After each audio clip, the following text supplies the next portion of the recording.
ഇന്ന് ചെറിയൊരു വിളവെടുപ്പിൻ്റെ വീഡിയോ ആയിട്ടാണ് വന്നത്.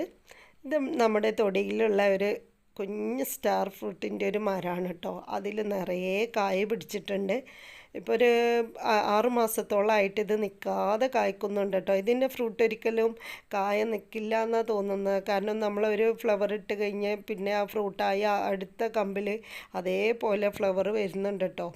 ഇത് ഒട്ടും പുളിയില്ലാത്ത നല്ല സ്വീറ്റായിട്ടുള്ള ഒരു ടൈപ്പ് സ്റ്റാർ ഫ്രൂട്ടാണ്. നമ്മളിത് നന്നായിട്ട് പഴുത്താൽ നല്ല ഓറഞ്ച് ഷെയ്ഡായിരിക്കും.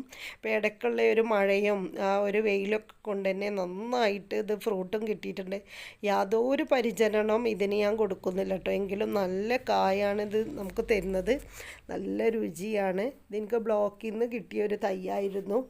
ഒട്ടും കെയറില്ലാതെയാണ് ഞാൻ ഇതിൻ്റെ ചുവട്ടിൽ ആ നട്ടപ്പം മാത്രം കുറച്ച് എല്ലുപൊടി, കടലപ്പിണ്ണാക്ക്, അതുപോലെ വേപ്പും പിണ്ണാക്കൊക്കെ ഇട്ടിട്ടാണ് ഞാൻ നട്ട് കൊടുത്തിട്ടുള്ളത്. പിന്നെ ഞാൻ ഇതിനൊരു വളവും കൊടുത്തിട്ടില്ല. എങ്കിലും നല്ല കൊല കുത്തി ഇതിന് കായ്കളുണ്ട്.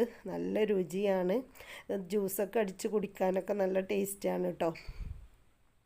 അപ്പോൾ ഇതിന് ഫ്രൂട്ടിൻ്റെ ഒരിത് കഴിഞ്ഞതിന് കമ്പുകളൊക്കെ ഒത്തിരി ഹൈറ്റ് വെക്കാതിരിക്കാൻ ഞാൻ കട്ട് ചെയ്ത് കൊടുക്കുകയാണ് പതിവ്. അപ്പോൾ അത് വീണ്ടും അവിടെ നിന്ന് തെഴുത്തിട്ട് അവിടെ പൂക്കളൊക്കെ വന്ന് നല്ല കായ്കൾ കിട്ടുന്നുണ്ട്.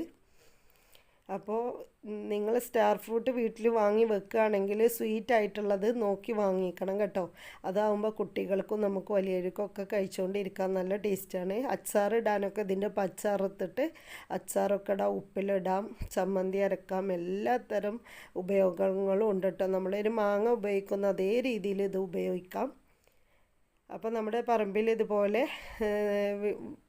വെറൈറ്റി ആയിട്ടുള്ള ഫ്രൂട്ട്സിൻ്റെയൊക്കെ തൈകളെയും ഫ്രൂട്ട്സുകളെയൊക്കെ പരിചയപ്പെടുത്തിയിട്ടുള്ള അടുത്ത വീഡിയോയുമായി വരാം. നിങ്ങൾക്ക് ഇഷ്ടമെങ്കിൽ ലൈക്ക് ചെയ്യണേ. താങ്ക്